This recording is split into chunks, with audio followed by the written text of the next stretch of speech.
United States, where it was Sunday, December 7th, 1941. The guard at the Pan Am gate, an older American and a veteran of World War I, hollered to Edwards, "Have you heard?" "Heard what?" "We're at war with Japan." Edwards joked that the guard shouldn't drink on the job, but the unsmiling man countered with enough details about the surprise attack on Pearl Harbor to be convincing. Rushing inside, Edwards heard the latest radio bulletins, none of which were good. Pearl Harbor was ablaze with burning and sinking U.S. warships. Edwards had heard a lot of talk in Hawaii about a possible war with Japan, although he never believed it would happen. But there had been a very realistic air raid drill at Pearl shortly before he left that made him wonder if rumors of war weren't so far-fetched after all. Still, he had not been overly worried about coming to the Philippines, which by treaty was under U.S. protection. Everyone believed Japan was a paper tiger and had no chance against America's military might. If war came, conventional wisdom was that the United States would win quickly. The next 2 days were a blur for Edwards. The Pan Am facilities were sandwiched between the Cavite Navy Yard and Sangley Pointe Naval Base, both prime military targets. The last scheduled Pan Am seaplane had passed through days earlier, headed for Hong Kong, where it had been destroyed in the bay by Japanese planes only hours after the Pearl Harbor attack. Pan Am had urgently recalled all its aircraft to the United States.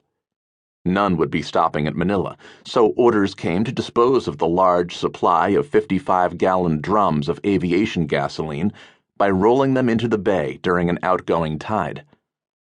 Alarmingly, the incoming tide brought them back, but they were quickly salvaged by Filipinos who anticipated a shortage of fuel for their fishing boats. The Pan Am employees were now standing round-the-clock watches for Japanese aircraft at the facility, so the company decided they should be armed.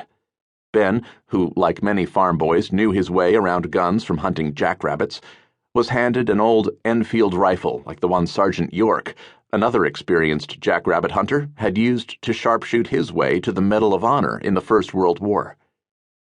On December 10th, Edwards was on duty in the office around noontime when the teletype started clacking. It was an urgent message from San Fernando, 140 miles north of Manila.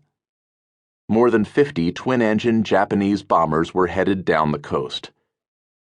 Ben called the commanding officer at Sangley Pointe and asked, "Do you think they're coming for us?" It didn't take long before they had their answer. Ben was standing on an outside deck, looking skyward, when he heard the planes and saw the first bombs fall into the waters off Sangley Pointe. He ran for the makeshift shelter they had built with sandbags beneath a grove of coconut palms several days earlier. Several other airline employees were there already. They didn't have a roof, which meant they had a front-row view of the silver planes with red meatball insignias crisscrossing the sky, unmolested. Anti-aircraft fire boomed in the distance, but it was ineffective, exploding nowhere near the attacking aircraft. For an hour, bombs fell, and secondary explosions lit off. When the attack stopped, Edwards left the shelter. Stunned, he watched a long procession of the wounded and dying being ferried past the front gate to the nearby naval hospital. Before long, the street was red with blood. Dorothy Still never planned to become a nurse. The Los Angeles native grew up wanting to be a dress designer and dreamed of working at Warner Brothers or one of the other Hollywood studios.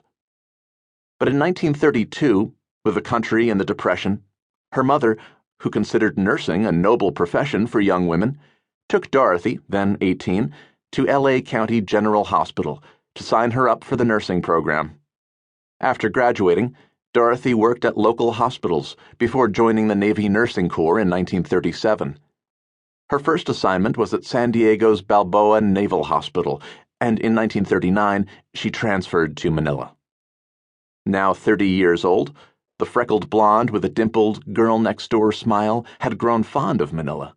She liked her work at the hospital, and the concentration of military bases in the area created lots of social opportunities for young